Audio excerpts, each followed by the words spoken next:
Salut, bienvenue dans ma nouvelle vidéo dans laquelle je vais t'expliquer comment faire un prompt sur ChatGPT de manière correcte. Mais avant de rentrer dans le vif du sujet, tu connais la musique, n'hésite pas à t'abonner à ma chaîne, à liker la vidéo, comme ça va me ramener de la visibilité et ça va soutenir mon taf. Tu as un petit cadeau dans la description de la vidéo et oublie pas de le télécharger. Et tu as l'espace commentaire juste en bas pour pouvoir me poser des questions. J'y répondrai avec grand plaisir. Tu sais que j'aime beaucoup partager avec les personnes qui me suivent. Comment réaliser un prompt sur ChatGPT de manière correcte et professionnelle, on va dire. Eh ben écoute, il suffit simplement d'avoir la bonne structure. Je sais qu'il y a des gens qui débutent sur ChatGPT et qui malheureusement se contentent de poser des questions à l'outil et finalement ils obtiennent des réponses qui sont pas super qualitatives alors qu'avec ChatGPT on peut faire des choses vraiment intéressantes. Et là je vais te donner un exemple tout simple. On va partir du principe que tu es un community manager pour un club de foot et que tu souhaites que ChatGPT te donne des idées de contenu. Donc la manière que beaucoup de débutants vont utiliser, ça va être de simplement poser une question du genre donne-moi des idées de contenu pour mon compte Instagram qui parle de foot. Et voilà, donc ça c'est la première méthode qui est pas top du tout. Et la seconde méthode, c'est celle que je vais te donner après, c'est celle d'utiliser un prompt avec une structure bien définie. Donc là pour la première méthode qui n'est pas la bonne, je vais juste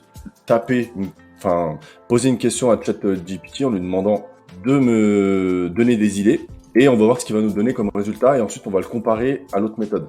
Donc on va lui dire donne-moi des idées de contenu, tout simple, des idées de contenu pour mon compte Instagram. Je suis désolé, il est 23h30, je tourne la vidéo, je suis un peu fatigué. Instagram sur le foot. Hop. Donc il vient de répondre à notre demande. Comme tu peux le voir, il m'a donné des idées de contenu qui sont correctes mais qui sont pas ouf. Il m'en a donné une dizaine de lui-même, mais tu vas voir qu'on peut faire des choses beaucoup plus intéressantes. Donc ça, c'est la première méthode, la méthode de la question basique que je pense beaucoup de débutants font et qui est une erreur.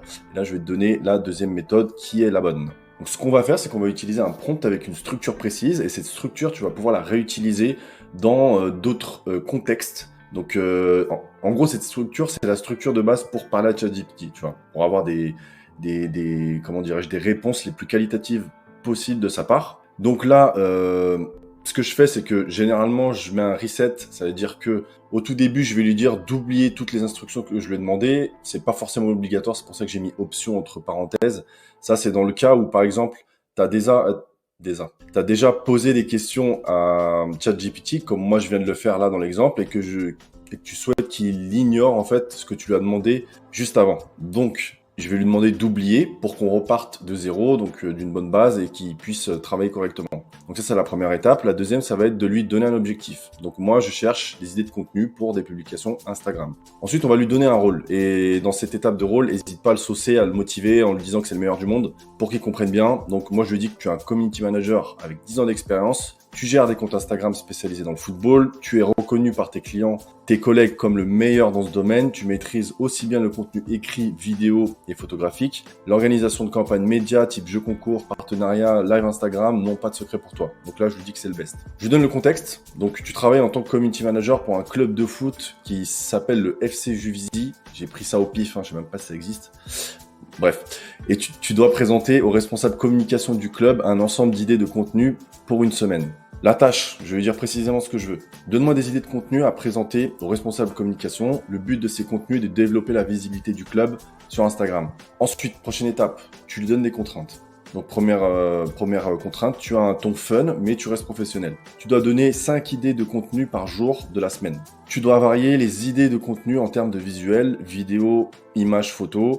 Tu dois varier les types d'idées de contenu, donc soit des carousels, des jeux concours, des quiz, etc. Ensuite, c'est à lui de me donner des idées.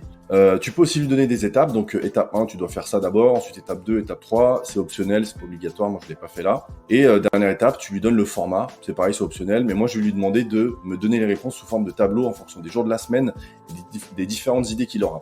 Et tu verras que la réponse, ça sera quand même beaucoup plus intéressante que sur la première méthode que je t'ai donnée juste avant. Donc, je vais copier-coller ce prompt sur ChatGPT. On va voir ce qu'il va nous répondre. Donc là, il nous a apporté une réponse qui est beaucoup plus qualitative que ce qui a été fait juste avant. Donc, il l'a fait sous forme de tableau. Il m'a donné des idées pour chaque jour de la semaine, comme tu peux le voir. Et il m'a mis le type de contenu et la description. Par contre, il y a un truc qu'il a oublié, c'est de me donner 5 idées de contenu par jour, et il l'a pas fait. Donc, je vais tenter de lui réexpliquer qu'il a oublié de me faire cette étape-là. Et puis, on va voir ce que ça va donner.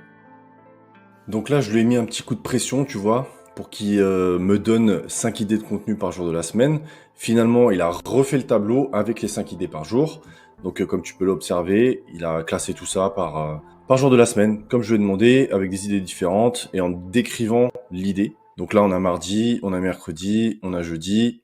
Au début, il s'était arrêté à jeudi. N'hésite pas à lui dire de continuer quand il s'arrête comme ça brusquement au milieu de la réponse. Donc, il a jeudi continue. Il est passé à vendredi et donc il m'a donné toutes les idées de contenu pour toute la semaine. Ensuite, toujours avec ChatGPT, il faut toujours retravailler ses réponses. Faut pas tout prendre, prendre l'intégralité de ce qu'il va te donner pour acquis et puis le livrer à tes clients ou le mettre en forme, etc. Faut toujours repasser derrière lui pour voir si c'est pertinent. Mais t'as l'idée, tu comprends ce qu'on peut faire. Donc tu vois bien que par rapport à la première méthode, c'est quand même plus pertinent ce qui vient de nous sortir, beaucoup plus qualitatif. Et je t'invite à toujours utiliser la structure que j'ai évoquée tout à l'heure pour travailler avec ChatGPT. Sinon, tu vas avoir vraiment des résultats qui vont pas être ouf. Et au final, tu vas utiliser l'outil, mais pas à son plein potentiel.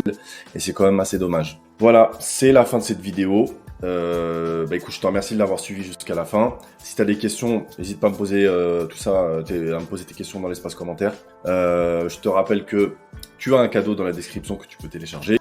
Je t'invite aussi à t'abonner à ma chaîne, à liker la vidéo, toujours pour aider mon travail. Franchement, ça me motive de ouf de voir qu'il y a des gens qui apprécient ce que je fais. Et j'espère que tu pourras utiliser tout ça à bon escient et travailler correctement avec ChatGPT. Donc voilà.